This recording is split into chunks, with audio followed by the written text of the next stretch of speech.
Assalamualaikum warahmatullahi wabarakatuh. Di sini kami dari kelompok 10E ingin mempresentasikan eh, ha- hasil laporan dari tugas besar kami tentang praktik rekayasa pondasi.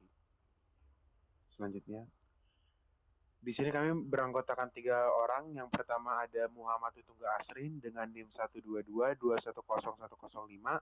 Selanjutnya ada Immanuel Febrian Payung dengan NIM 123 210178. Selanjutnya ada Malayaki R. Palit dengan NIM 123 210199. Next. Kemudian ada daftar isi yang akan kami presentasikan pada pemaparan kali ini adalah yang pertama ada pendahuluan, yang kedua batasan masalah, yang ketiga tujuan, yang keempat metode, yang kelima show analisis, yang keenam gambar rencana fondasi dangkal, dan yang ketujuh ada kesimpulan.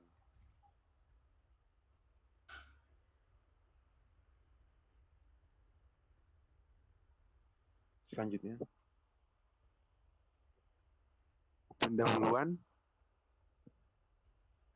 Fondasi berfungsi menyalurkan beban struktur ke tanah guna menjamin stabilitas bangunan. Pemilihannya, baik fondasi dangkal maupun dalam, harus didasarkan pada penyelidikan tanah dan analisis daya dukung, baik teori Terzaghi atau Meyerhoff, untuk mencegah diferensial settlement dan kegagalan struktur. Secara umum, fondasi diklasifikasikan menjadi fondasi dangkal dan fondasi dalam. Fondasi dangkal digunakan apabila lapisan tanah di dekat permukaan memiliki daya dukung yang cukup untuk menahan beban struktur. Sebaliknya, fondasi dalam seperti tiang pancang dan tiang bor digunakan ketika tanah permukaan tidak mampu menahan beban bangunan, sehingga beban harus disalurkan ke lapisan tanah yang lebih kuat pada kedalaman tertentu. Pemilihan jenis fondasi harus mempertimbangkan kondisi tanah, karakteristik lingkungan, serta tipe dan besarnya beban struktur agar stabilitas bangunan tetap terjamin. Sebelum menentukan tipe fondasi, perlu dilakukan penyelidikan tanah, analisis beban struktur, serta mengevaluasi daya dukung tanah menggunakan teori klasik seperti teori kapasitas dukung Terzaghi dan pengembangannya oleh Meyerhoff. Selanjutnya, Baik, di sini batasan masalah untuk tugas besar ini dibagi menjadi 4. Yang pertama itu adalah menginterpretasikan hasil penyelidikan tanah dari pengujian SPT dan CPT untuk menentukan kondisi stratifikasi lapisan tanah di bawah permukaan. Yang dimana uji SPT dan CPT ini adalah dua pengujian lapangan yang paling umum dan hampir selalu ada dalam setiap proyek konstruksi di Indonesia. Yang dimana pengerjaan tugas besar ini difokuskan pada interpretasi data mentah lapangan yang sudah disediakan. Yang kedua itu adalah menentukan parameter-parameter tanah rekayasa melalui korelasi empiris berdasarkan data pengujian tanah yang tersedia. Karena data yang digunakan hanya SPT dan CPT, maka nilai parameter desain seperti kohesi dan sudut geser dalam tidak bisa didapatkan secara langsung seperti dari hasil uji lab. Sehingga di sini kita menggunakan rumus-rumus korelasi empiris untuk mengubah nilai NSPT atau Kice Sondir menjadi parameter tanah yang bisa digunakan untuk mendesain fondasi. Yang ketiga itu adalah menghitung daya dukung fondasi dangkal menggunakan metode analisis geoteknik seperti metode Terzaghi dan Meyerhoff. Yang mana desain fondasi dangkal ini menggunakan metode analisisnya yaitu Terzaghi dan Meyerhoff, yang mana kami di kelompok 10 mendapatkan tugas untuk menggunakan metode Terzaghi dan Meyerhoff ini untuk sebelum menggunakan softwarenya. Dan yang keempat itu adalah menganalisis penurunan settlement pada pondasi dangkal yang meliputi penurunan elastis, konsolidasi, dan penurunan total. Di mana dalam perencanaan rekayasa fondasi, desain itu akan dinyatakan aman jika memenuhi kriterianya, yaitu aman terhadap keruntuhan, daya dukung, dan aman terhadap penurunan berlebih. Sehingga dengan membatasi pada penurunan elastis dan konsolidasi, pekerjaan ini menjadi analisis tingkat lanjut seperti penurunan akibat beban dinamis gempa, likuifaksi, dan rayapan. Tujuan dari tugas besar praktik rekayasa fondasi ini diantaranya yang pertama itu dapat menginterpretasikan data hasil penyelidikan tanah yang didapatkan dari hasil pengujian tanah. Yang kedua, mengetahui kekuatan fondasi yang sesuai dan dapat menahan beban bangunan di atasnya. Yang ketiga, mengetahui cara menghitung besar penurunan sehingga dapat mengetahui tingkat keamanan dari fondasi yang direncanakan. Dan yang keempat itu adalah mengetahui cara menghitung penulangan fondasi dangkal dan fondasi dalam. Baik, selanjutnya di bagian ini saya akan menjelaskan tentang metode penyelidikan tanah. Penyelidikan tanah merupakan tahapan awal yang sangat penting dalam perencanaan fondasi karena bertujuan untuk mengetahui kondisi fisik dan juga karakteristik teknis tanah di lokasi pembangunan. Nah, dalam perencanaan fondasi dangkal maupun fondasi dalam, metode investigasi lapangan yang umum digunakan yaitu metode CPT atau Ground Penetration Test dan juga SPT, Standard Penetration Test. Hasil pengujian ini dianalisis berdasarkan stratifikasi tanah pada setiap kedalaman tertentu dan biasanya dikoreksi terhadap faktor-faktor seperti energi tumbukan, tekanan overburden, dan juga kondisi tanah. Data lapangan tersebut kemudian dikombinasikan dengan hasil pengujian laboratorium untuk menentukan parameter desain, menghitung daya dukung tiap lapisan, serta juga menetapkan faktor keamanan fondasi agar struktur tetap stabil dan aman selama masa layarnya. Next. SPT, Standard Penetration Test. Pengujian SPT ini dilakukan dengan cara mengebor kedalaman lapisan tanah dengan menggunakan alat bor mekanik, lalu mencatat jumlah tumbukan atau NSPT pada interval kedalaman tertentu yang nantinya menunjukkan konsistensi tanah dan bentuk fisik tanah yang ditentukan di dalam core box. Nilai NSPT itu nantinya harus dikoreksi terhadap efisiensi sebesar 60% dan dinyatakan dalam persamaan sebagai berikut, di mana N60 adalah efisiensi yang 60%, di mana N itu nilai N yang terukur, eta H itu efisiensi palu, eta B itu koreksi untuk diameter borehole, dan N, eta S itu koreksi sampel, dan eta R itu koreksi untuk road length. Next. CPT atau Ground Penetration Test. CPT ini merupakan salah satu metode penyelidikan tanah yang digunakan untuk mengetahui karakteristik tanah seperti kekuatan, tingkat kepadatan, dan juga nilai kohesi. Dalam pengujian ini dilakukan dengan menekan alat berbentuk konus ke dalam tanah menggunakan sistem dorong. Selama proses penetrasi, tekanan hidrolik yang konstan diberikan pada konus, sementara perubahan gaya dan kedalaman penetrasi dicatat secara terus-menerus. Maka dari hasil pengujian CPT dapat diperoleh informasi mengenai berbagai parameter tanah seperti modulus geser, kuat tekan, kepadatan, serta juga perbedaan karakteristik tiap lapisan tanah. Metode ini banyak dimanfaatkan untuk menilai daya dukung tanah dan juga kestabilan lereng. Metode CPT merupakan teknik penyelidikan tanah yang relatif cepat, efisien, dan juga memberikan data yang lebih rinci secara kontinu dibandingkan metode SPT. Nah, CPT dilakukan dengan menekan konus ke dalam tanah secara hidraulik, di mana parameter utama seperti tahanan ujung konus, tahanan geser pada selubung, dan rasio gesekan dicatat sepanjang kedalaman penetrasi untuk memetakan karakteristik tanah dan juga memperkirakan kekuatan serta daya dukung tanah. Maka data ini sangat membantu dalam evaluasi karakteristik lapisan tanah dan juga perencanaan fondasi yang aman. Next.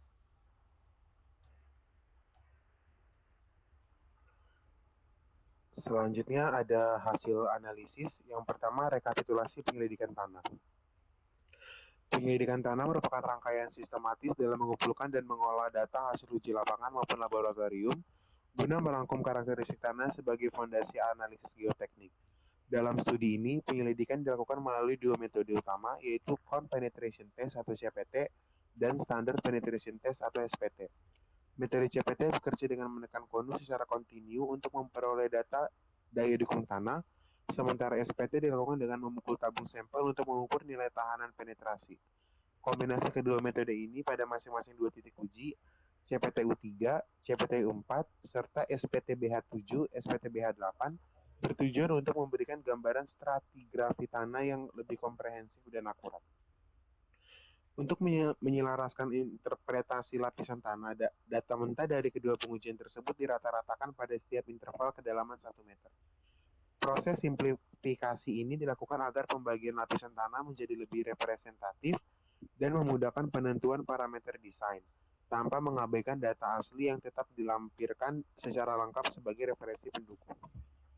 Melalui klasifikasi tanah dan evaluasi parameter teknis, seperti nilai tahanan ujung, hambatan lekat, serta nilai NSPT, seluruh data yang telah diolah ini menjadi instrumen utama dalam menghitung daya dukung serta merencanakan rekayasa fondasi yang optimal pada lokasi penelitian. Selanjutnya,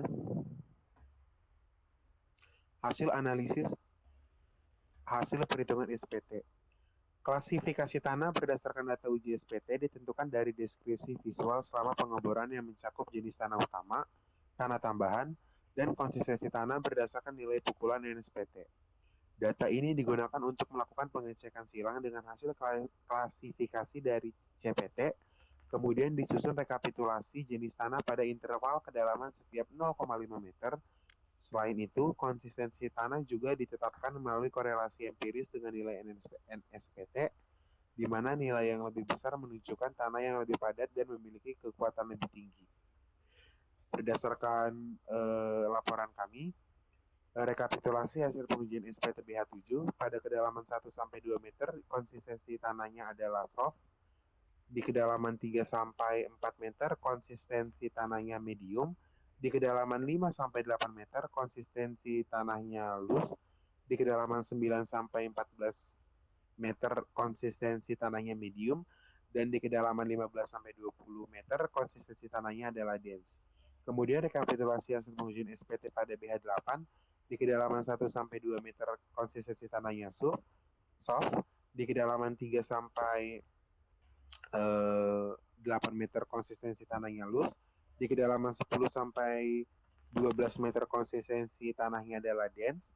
Di kedalaman 13 dan 14 meter, konsistensi tanahnya very dense. Di kedalaman 15 dan 16 meter, konsistensi tanahnya adalah dense. Di kedalaman 17-22 meter, konsistensi tanahnya adalah very dense. Di kedalaman 22-25 meter, konsistensi tanahnya adalah dense. Dan di kedalaman 26 meter sampai 30 meter, konsistensi tanahnya adalah medium. Selanjutnya. Baik, dilanjut dengan hasil perhitungan dari CPT atau Cone Penetration Test, di mana klasifikasi tanah dari data Cone Penetration Test menggunakan pendekatan soil behavior type menurut Peter K. Robertson, yang mana dengan memanfaatkan nilai Kice dan friction ratio yang dipetakan pada grafik SBT untuk mengidentifikasi zona perilaku tanah pasir, lanau, lempung, campuran secara vertikal serta mendukung penentuan parameter geoteknik fondasi. Dari grafik klasifikasi soil behavior type, Robertson diperoleh beberapa jenis klasifikasi tanah seperti clayey silt to silty clay, sand to silty sand, dan sebagainya. Selain itu, output dari klasifikasi ini adalah konsistensi, yang mana konsistensi tanah itu adalah derajat kohesi dan adhesi di antara partikel-partikel tanah dan ketahanan massa tanah terhadap perubahan bentuk oleh tekanan berbagai kekuatan yang mempengaruhinya. Dan dalam pengujian CPT, konsistensi tanah ini ditentukan berdasarkan nilai Kice. Dan di gambar samping ini dapat dilihat bahwasannya berikut ini merupakan grafik dari soil behavior type-nya dari Peter K. Robertson. Dan untuk hasil stratifikasi tanahnya itu sendiri dapat diketahui di gambar bahwasannya pada borehole 7 itu pada kedalaman 0 sampai 2 itu jenis tanahnya sandy silt, dan untuk kedalaman 2 sampai 20 itu sand. Untuk CPT 03 itu kedalaman 0 sampai 2 adalah clay, kedalaman 3 sampai 5 itu adalah silty sand, kedalaman 6 sampai 8 itu clay, kedalaman 8 sampai 9 itu silty sand, dan 9 sampai 20 itu sand.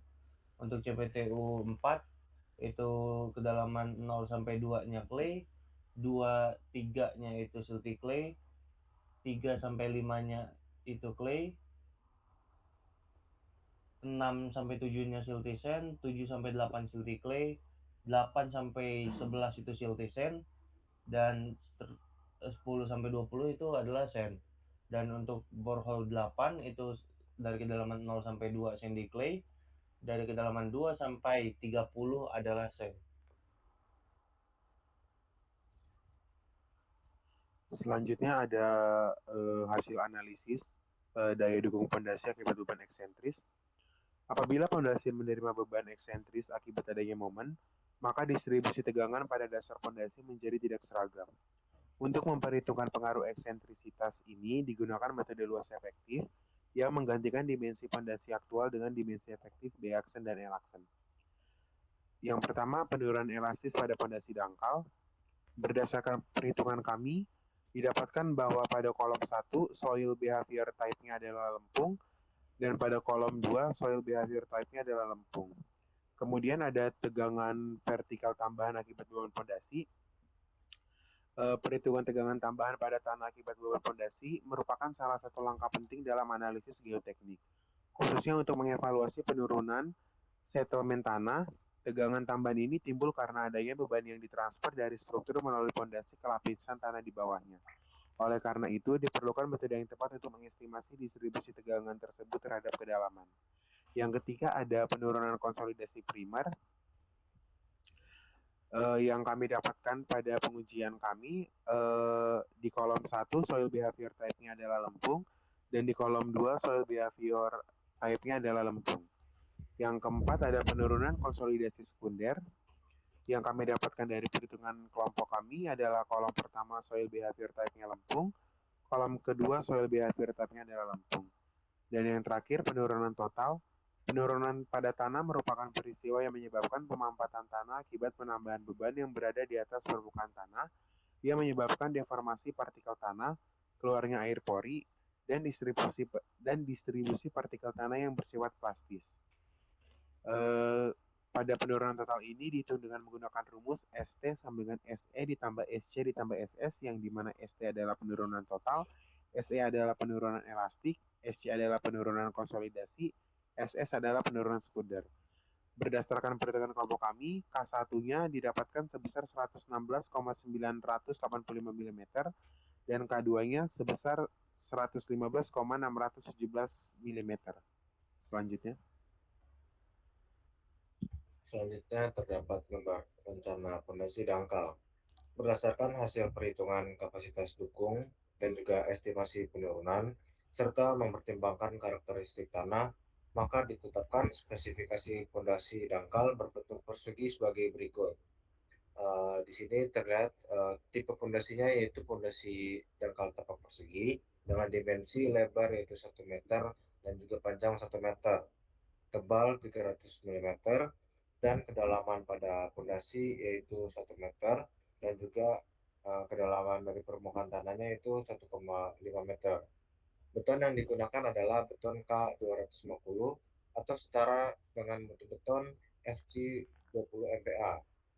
Tulangan yang digunakan pada pondasi ini adalah tulangan utama dengan diameter 12 dengan rentang 150 mm dan juga tulangan sengkang dengan diameter 12 dan rentang 150 mm.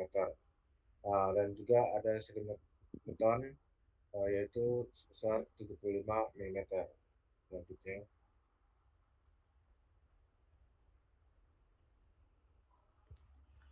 Selanjutnya ada kesimpulan. Yang pertama, berdasarkan hasil penyelidikan dari pengujian SPT dan CPT, hasil data SPT dan CPT berdasarkan grafik soil behavior type menunjukkan bahwa tanah didominasi oleh perlapisan pasir, sand atau silty sand, dan lempung atau lanau, clay atau clay silt dengan tingkat konsistensi yang sangat bervariasi dari kondisi sangat lepas, very loose atau soft, hingga sangat padat, very dense. Selanjutnya, parameter desain geoteknik seperti sudut geser dalam, kohesi, modulus elastisitas, berat volume, dan Poisson ratio telah berhasil didapatkan melalui berbagai korelasi empiris Parameter ini kemudian dijadikan acuan dasar dalam perhitungan mekanika pondasi. Selanjutnya, berdasarkan perhitungan daya dukung pondasi dangkal menggunakan metode Terzaghi dan Meyerhof, dimensi pondasi yang diuji pada kolom 1 sebesar 1 dikali 0,8 meter dengan kedalaman 1,4 meter, dan pada kolom 2 sebesar 1 dikali 7 meter, 1 dikali 1,7 meter dengan kedalaman 1,4 meter, dinyatakan aman menahan beban kolom dengan faktor keamanan yang disyaratkan yaitu 3. Selanjutnya, analisis penurunan yang mencakup penurunan segera atau elastis dan konsolidasi telah dilakukan untuk mengevaluasi kelayakan fondasi dangkal. Berdasarkan hasil perhitungan penurunan elastis tanah pada pengujian SPT, didapat nilai K1 sebesar 43,52 mm, K2 sebesar 58,97 mm. Untuk penurunan total pada pengujian CPT didapatkan nilai K1 sebesar 34,05 mm, K2 sebesar 6,33 mm. Sedangkan penurunan konsolidasi tanah pada pengujian SPT didapat nilai K1 sebesar 14,34 mm, K2 sebesar 0 mm. Untuk penurunan konsolidasi pada pengujian CPT didapatkan nilai K1 sebesar 0 mm dan K2 sebesar 0 mm. Hasil ini menghasilkan pondasi yang dirancang memenuhi batas toleransi penurunan yang diizinkan agar tidak membahayakan stabilitas struktur di atas. Selanjutnya, terima kasih. Mungkin sekian presentasi dari kelompok kami. Kurang lebihnya mohon maaf. Wassalamualaikum warahmatullahi wabarakatuh.